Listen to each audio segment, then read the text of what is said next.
Hello, so today I'm going to be talking about making butter and why, and I'm going to tell you about the cattle economy in Ireland and what's happening today. But first of all, I just have to get this little job out of the way. These are my bitter herbs that I've been infusing in brandy. Oops, what a terrible jug. So I've been infusing dandelion root, wormwood, yarrow and other bitter herbs. I've written it down somewhere. And it's just a nice little aperitif before eating dinners or large meals to help with digestion. But of course, the bitter principle in these herbs is beneficial to all the different body systems as well. So I've got a lot more than I expected. I'm going to leave that over there for now. And there's our bitters. For dining purposes and health purposes. I'll have to get another jug. But for now, I'm going to start making butter. So years ago, we found a farmer in the next county who was selling raw milk. And we bought this little churn because I was so stupid. I thought I could churn butter from milk. But of course you don't. You make butter from cream. So I finally now just found a supplier who makes organic cream. And we have started to get a veg box and some groceries from Green Earth Organics. This is a man who is farming in East Galway, and we've been delighted with everything so far. And it is even working out cheaper than going down to the supermarket, or at least it's comparative, and everything is organic. So I've got some organic cream here, and I've made butter already a couple of times. So this is our next week's butter now that I'm making. You have to have your cream at room temperature. So it's been sitting out here next to the stove for about half an hour just to bring it up out of the, from the cold temperature of the fridge. And so you put on your little lid and away you go. You just churn away. And I absolutely love butter. I do not understand the mentality of people who buy margarine. You do know it's plastic. It's made from rancid oils that are no longer even a foodstuff by the time it ends up on your table. It's just like eating plastic. You could leave it out all day uncovered. No cat will eat it. No creatures will come into it. Whereas if you leave your butter out, you can guarantee the cats will be there eating it up and putting their paws in it.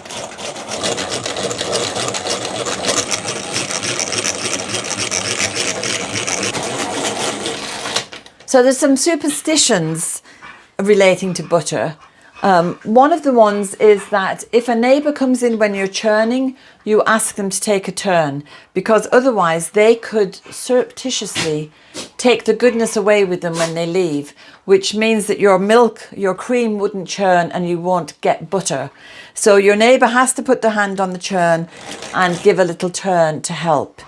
Another thing is you wouldn't make butter on May Day, because May Day is such a day fraught with magic that you have to be very careful what you're doing on May Day. So you never lend anything to anyone, and you never light your fire until somebody else has, or until the Bealtaine fires have come around, and you would certainly not be churning butter.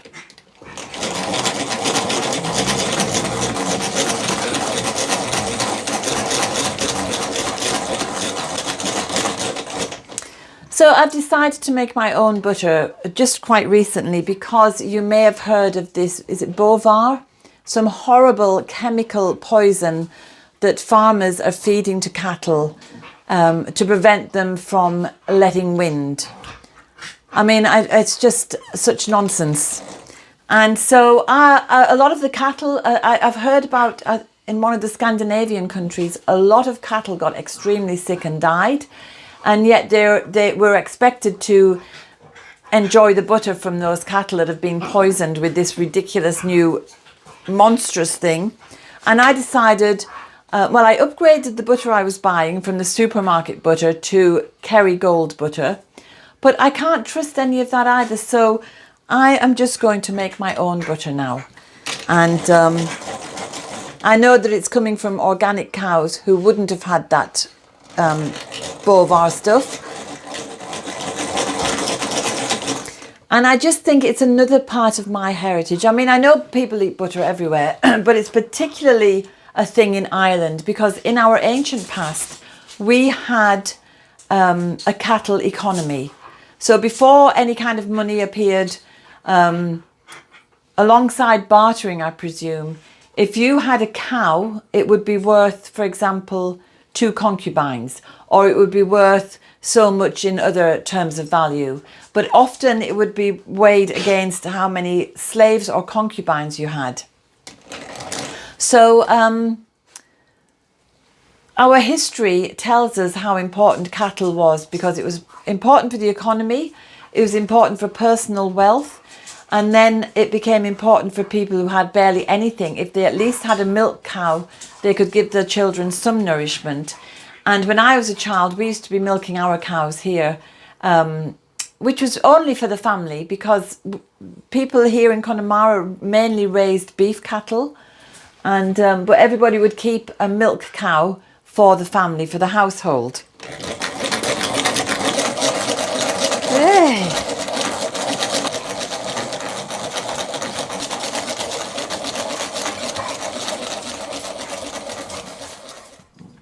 So I'm using a little churn that I bought, but you don't need to even invest in a churn. You could just have a kilner jar or a large jar and you just shake it up and down like that. Up and down, up and down. As long as you have a kind of steady rhythm, it's going to do the same thing. So I do a little bit of both because I get frustrated just turning and turning. So after about 10-15 minutes, it's beginning to resemble, mixed cream. So I'll just go on a little bit longer. But I'll just tell you the story of the Danu Cooley, which is the Cattle Raid of Cooley, because it's one of the most famous legends from the Ulster cycle of tales. And the story goes like this. Queen Maeve was lying in bed with her husband, one of her husbands, and she was saying to him, I'm a bit more important than you because I've got more cattle than you. And he said, no. He said, we have exactly the same amount of cattle. So she said, okay then, but I have such and such a bull with my herd. And he said, oh, well, that's where you fall down because I have the ultra special big white bull of whatever name.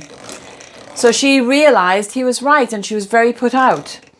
So she sent some of her servants up to the north, up to the Cooley Peninsula, and asked this big cattle baron guy called Dara MacFiachna if she could borrow the brown bull and hopefully breed from that bull. And he said, yes, of course you can.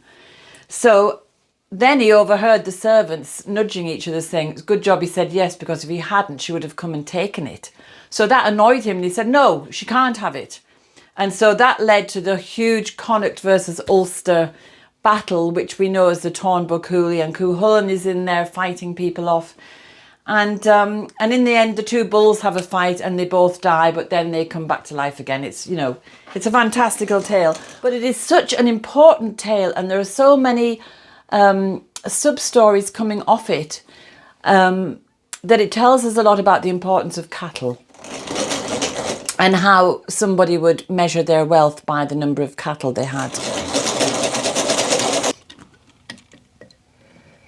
So the butter is beginning to form. Quite a lot of buttermilk on there. I think it's ready actually. So I'm just going to get a glass to pour the buttermilk into because then I can make a loaf of bread. Okay.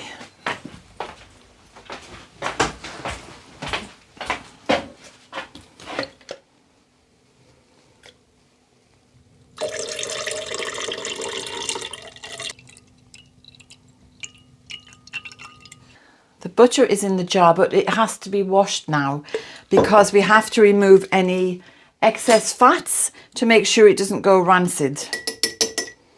And that's so simple, it's just running it under the cold tap. But first of all, I'm going to put it into this silver bowl.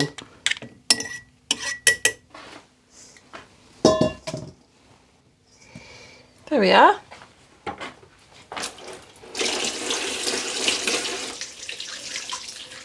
You can see how milky looking the water is. So we're just going to squeeze the butter. Obviously you have clean hands for this.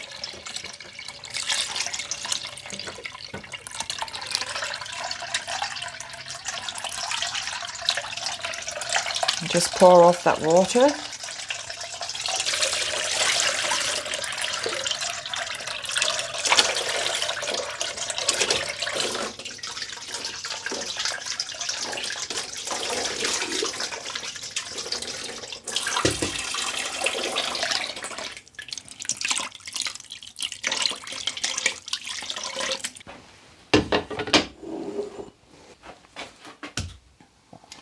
Move this out of the way. So I don't have butter pats because I'm only making such a tiny amount, and a butter pat is kind of this shape, only a little bit narrower. And what the people would have done in the past is squish the butter between the butter pats to get all the water out. So I'm just kind of doing that on here. I'm just pressing it into there because it's a tiled chopping board, and so it's very easy to keep it clean and make sure it's clean. And then I'm just going to roll it into a nice little butter roll. So now I'm just going to add some salt, which is optional. You don't need to, but I like a salty butter. I'll just have to use this because my hands are a bit slippy.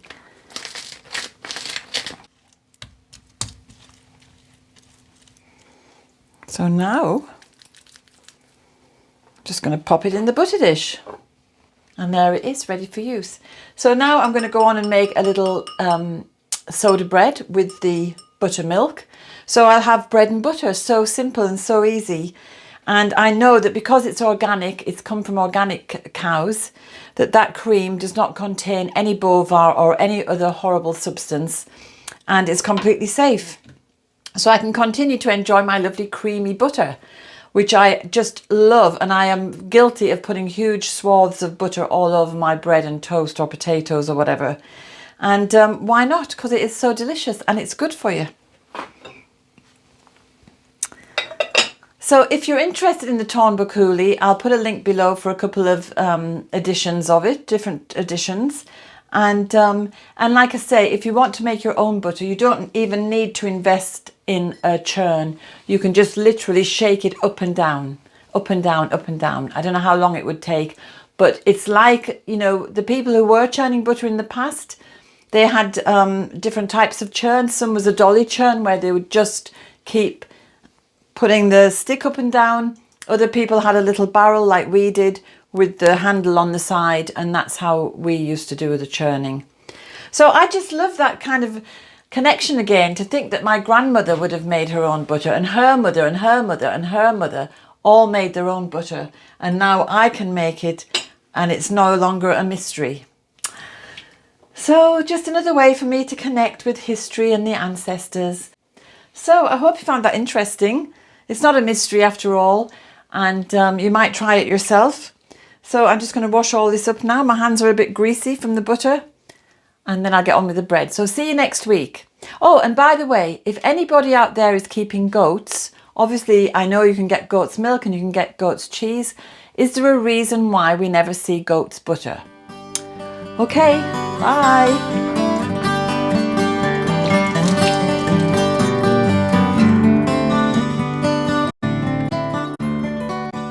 I hope you enjoyed today's film. If you did, subscribe and hit the bell for notifications.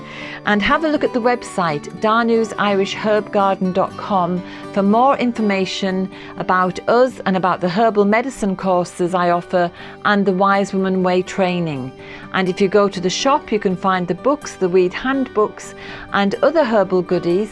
And remember, we put a new film out every Sunday. So looking forward to seeing you next week.